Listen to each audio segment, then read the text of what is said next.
नमस्कार दोस्तों। आज मैं आपको जो कहानी सुनाने जा रही हूँ, पहले वो कहानी सुनिए, फिर बाद में चर्चा करेंगे कि क्या कहानी थी और इसमें क्या सेक्शंस लगने चाहिए थे। ये एक भिखारी की कहानी है जिसकी हत्या हो जाती है, लेकिन 17 साल तक वह मुर्दा बना रहता है, लेकिन वो जिंदा भी होता है। 1 करोड़ का बीमा, जलती हुई कार इस रहस्य को और पेचीदा बना देते हैं। कहानी की शुरुआत 2003 में भिखारी की हुई थी। कहानी की शुरुआत 2003 में हुई थी। जो वह वैसे तो वह एक बहुत अमीर परिवार से था, लेकिन मानसिक बीमारी की वजह से सड़कों पर रहने लगा था। 2003 में उसकी हत्या कर दी गई थी, लेकिन पुलिस कभी भी हत्यारे को ढूंढ नहीं पाई। 2020 में उसकी जो परिवार वाले थे उन्होंने 1 करोड़ के बीमे की दावा किया था।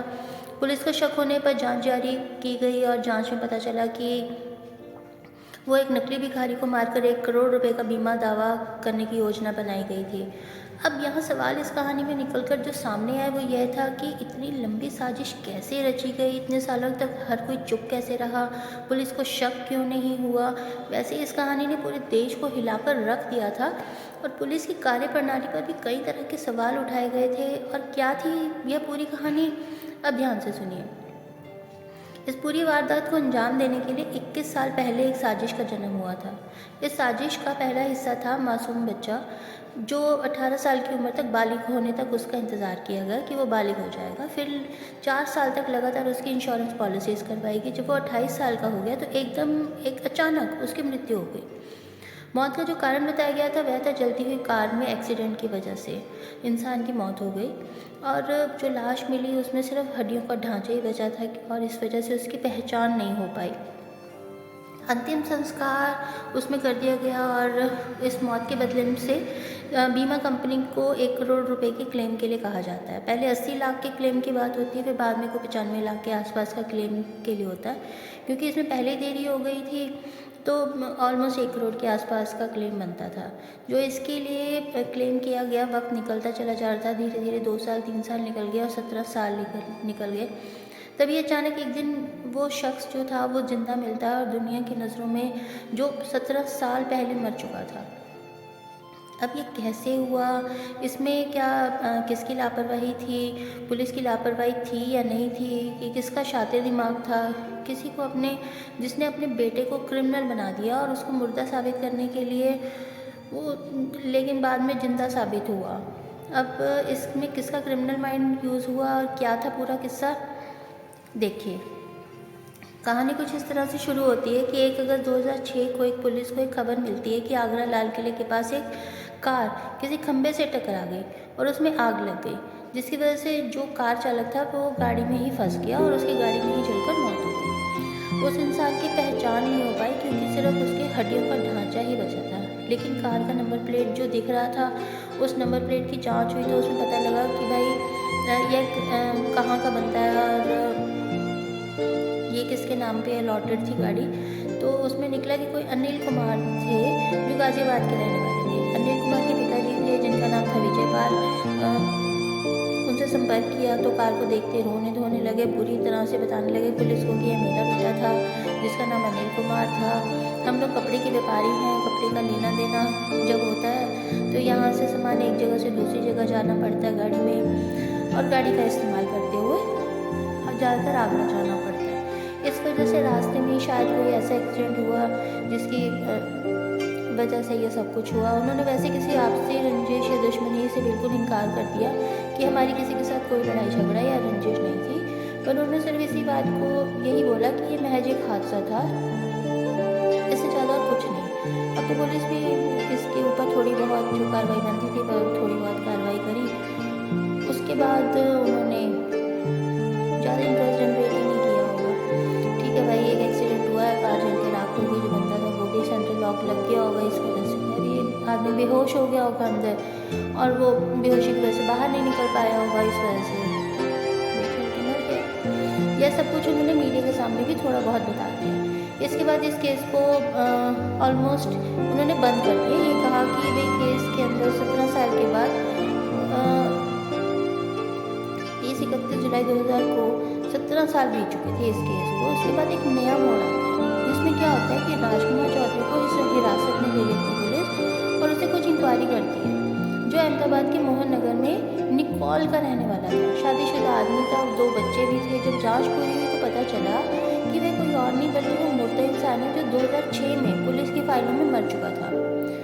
पुलिस ने जो थ्योरी बताई थी वह यही थी कि भाई एक जलती हुई कार में आदमी जल के मर गया है, उसकी पहचान नहीं हो पाई है क्योंकि सिर्फ उसकी हड्डियों का ढांचा मिला है, उसकी कदकाठी, उसकी चेहरा सब कुछ जल के राख हो चुका था।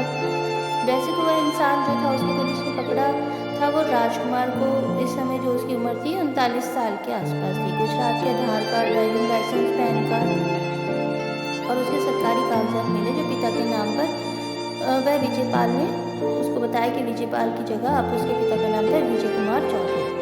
इसमें एक इंस्पेक्टर साहब हैं जिनका नाम था मितेश त्रिवेदी। उन्होंने बताया कि हमें एक सीक्रेट जानकारी मिली कि मोहन नगर के इलाके में एक आदमी रह रहा है, वह मर के भी जिंदा है और उसने अपनी जगह किसी और की हत्या कर डाली क्योंकि उसे इंश्योरेंस के लाखों रुपए के हड़पने थे। इस पूरी वारदात के अंदर वह अकेला नहीं था और इस वारदात में उसने अपने पिता और अपने भाई को भी शामिल कर रखा था। यह पुलिस वालों ने पहले थोड़ा गंभीरता से नहीं लिया, जांच पड़ताल करनी शुरू की तो इस बंदे की पूछताछ के लिए बुलाया गया। तो उसने बताया कि भाई मेरा नाम राजकुमार है और मैं गुजराती हूँ। उसकी पत्नी से भी बात हुई तो बाद में बताया कि भाई मैंने इसे आज से पहले मैं अपने ससुराल वालों से किसी से को भी नहीं देखा और ना ही मैं उसके पिताजी से मिली हूँ, ना ही इसकी माता जी से मिली हूँ, ना इसके भाई बहन को इससे से मिली हूँ। तो इस पुलिस वालों को थोड़ा शक हुआ तो उन्होंने कहा थोड़े से इसके बारे में जांच पड़ताल शुरू करें। तो उन्हें पता चला कि आगरा में 2006 में एक हादसा हुआ था जिसमें एक आदमी के जलने की वजह से मौत हो गई। क्या हुआ कि अनिल कुमार जो था वो जब उसे सख्ती से पूछताछ की गई तो उसने क्या कहा कि सारी पोल खोलना शुरू कर दिया, सबको सच सच बताना शुरू कर दिया। उसने कहा कि सारी की सारी जो क्राइम की वारदात की स्टोरी थी, साजिश थी, वो मेरे पिताजी के द्वारा की गई थी। उसका नाम था विजयपाल। उन्होंने इंश्योरेंस की 1 करोड़ रुपए की कमाने का लालच उनके मन में आ चुका था, इसलिए उन्होंने क्या किया, उसने कहा कि पहले वो क्या करते थे, छोटी मोटी चोरियां करवाते थे बच्चों के थ्रू। इस बार उन्होंने सोचा कि कोई बड़ा हाथ मारते हैं, अगर बच्चे पकड़े भी जाते थे तो वो नाबालिग होने की वजह से छूट जाते थे। इस वजह से उन्होंने क्राइम की तरफ उनका दिमाग चलने लगा। उन्होंने एक नई साजिश रचने के बारे में सोचा। उन्होंने सोचा कि इंश्योरेंस कंपनी से 1 करोड़ रुपए लेना है तो एक भिखारी जो रोजाना गाजियाबाद रेलवे स्टेशन पर भीख मांगता था, जिसकी उम्र कोई 30 साल के आसपास थी, उसके परिवार में कोई भी नहीं था, वो बिल्कुल अकेला था। तो नील के पिताजी जो थे विजयपाल ने गाजियाबाद के स्टेशन पर चाय वाले को भी अपने साथ मिला लिया और उस भिखारी को रेकी करनी शुरू कर दी।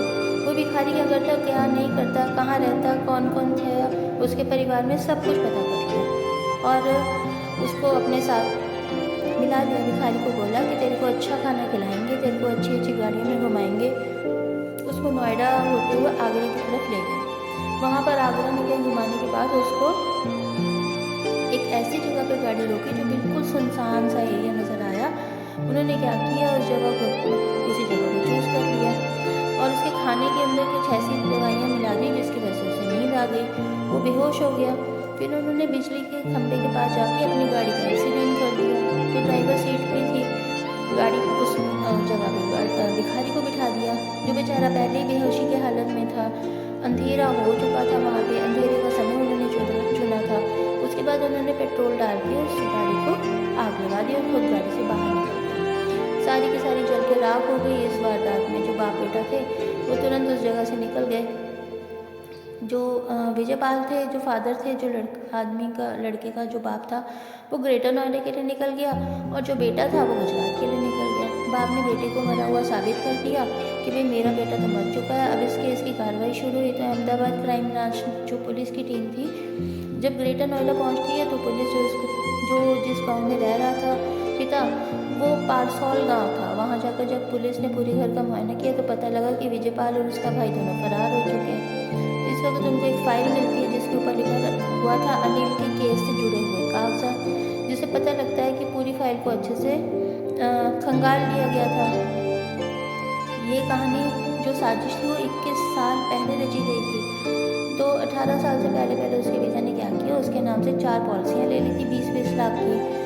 उसमें यह भी लिखा था कि अगर एक्सीडेंट डेथ हुई थी तो 4 गुना ज़्यादा बीमे की राशि मिलेगी। तो 80 लाख रुपए की तो वैसे भी बनते थे। तो उन्होंने क्या किया कि साजिश को रियल बनाना था।